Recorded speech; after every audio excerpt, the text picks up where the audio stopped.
Well, Texas is wilding right now, and by wilding, I mean treating COVID like it's the Olympics, and they're going for that unnecessary civilian death toll goal, baby. Meanwhile, Florida's like, we like unnecessary civilian death, too. We know you do, Florida. We know you do.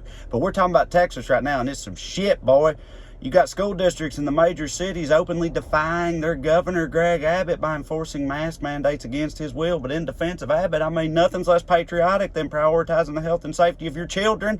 Do you think the pioneers who settled the great lands that would be Texas gave a shit about their kids' health and safety? Fuck no. They all had cholera and snakes in their bed, all right? And sure, most of them died, but that's what Jesus and George Washington intended. It's actually funny to think about going back and talking to those settlers and telling them we would one day have simple and efficacious means of preventing communicable diseases, but a huge chunk of our population just won't do it.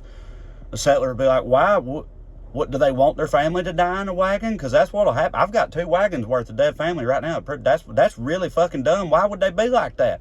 That's what the settlers would say about y'all, and most of them couldn't even but think. But Governor Abbott's not just doing nothing. He has asked for out-of-state healthcare workers to come in and help them fight this disease. Like, hey, y'all come over here and help us fight this. I saw it. I was like, is he rounding up a posse? Is that way to fight this disease? Is that all he knows how to do? But it's not. Like any Republican leader, he also excels at blaming the immigrants. Yes, they're still going with that. I can't make heads or tails of it. All I can figure is somewhere in D.C. in some big Republican think tank, a hate tank, if you will, they've got all these different conference rooms, and each conference room has the same spinny wheel in it, and it's segmented, and each segment has a different marginalized group, the gays, the Jews, the poors, what have you. And in the COVID spinny wheel right now, the arrow's pointing at the immigrants. That's all I can figure, because otherwise, what the hell? But it is funny to think about because of how nonsensical it is. I like to picture a big red-blooded Texan man standing in his mother's deathbed. He's unvaccinated, so is she, for lib-owning purposes. And as he stands at her deathbed,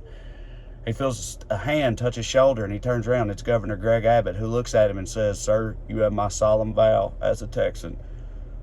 We will catch the Mexican who gave your mama this disease." Anyway, of course, it's all actually horrific and not all that funny, but what else you gonna do, right? Love y'all.